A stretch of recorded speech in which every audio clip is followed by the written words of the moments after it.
Bismillahirrahmanirrahim. Assalamualaikum warahmatullahi wabarakatuh. Di sini Karawat Mojo, nomor induk mahasiswa 931201319 akan menjelaskan terkait dengan ekonomi syariah dan ruang lingkupnya. Oke, yang pertama tentu saja adalah pengertian dari ekonomi syariah. Sebenarnya apa sih ekonomi syariah dan bedanya dengan ekonomi-ekonomi yang lain itu apa?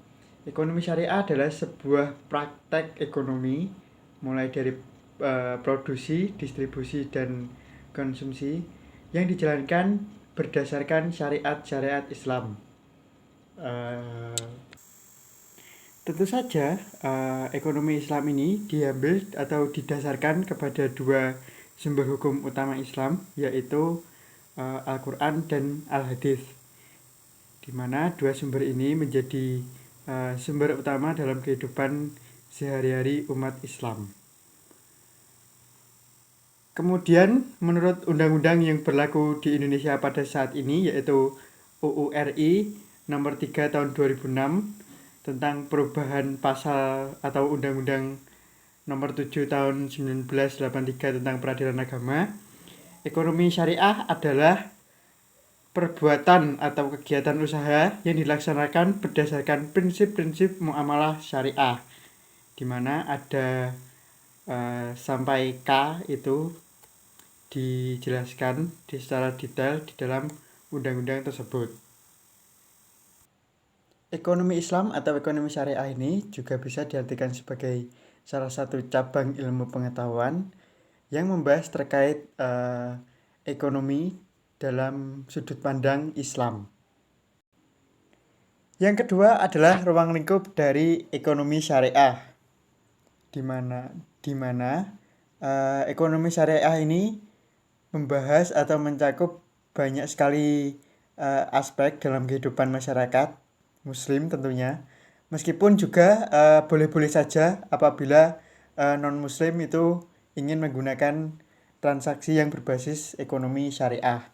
Beberapa sumber mengatakan bahwa ruang lingkup dari ekonomi syariah yaitu bai atau jual beli, syirkah, mudharabah, murabahah, muzaroah, dan munasakoh, serta khiyar dan lain sebagainya. Transaksi-transaksi muamalah yang diatur dalam Islam. Oke, seperti kita ketahui bersama, dengan permasalahan ekonomi, yaitu salah satunya yang paling penting atau yang paling utama adalah kelangkaan sumber daya alam, di mana kelangkaan sumber daya alam ini menurut ekonomi konvensional itu disebabkan karena terbatasnya sumber daya yang ada di alam. Namun berbeda dengan ekonomi syariah yang berbasis kepada Al-Quran dan Hadis, mengatakan bahwa pokok permasalahan dari kelangkaan ini bukan masalah bahannya tidak tersedia atau sudah habis di alam, namun karena sistem distribusinya mungkin yang kurang baik, sehingga menyebabkan barang tersebut atau bahan yang dibutuhkan oleh masyarakat itu menyebabkan kelangkaan dan sebagainya. Ya, tujuan dari ekonomi Islam dibentuk atau dipopulerkan itu salah satunya untuk memenuhi kebutuhan masyarakat Muslim yang ingin menggunakan dasar Al-Quran dan Hadis sebagai dalam kehidupan sehari-harinya, di mana hal ini juga menjadi pembanding atau pesaing dari ekonomi konvensional. Dan bagus juga sebenarnya apabila ada sebuah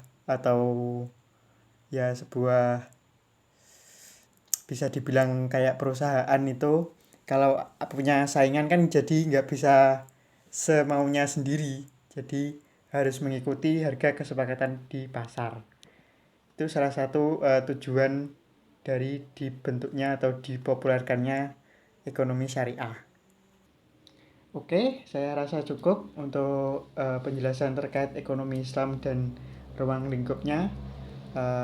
Mungkin kalau ada yang mau menambahkan, silahkan tulis di kolom komentar. Sekian, terima kasih. Wassalamualaikum warahmatullahi wabarakatuh.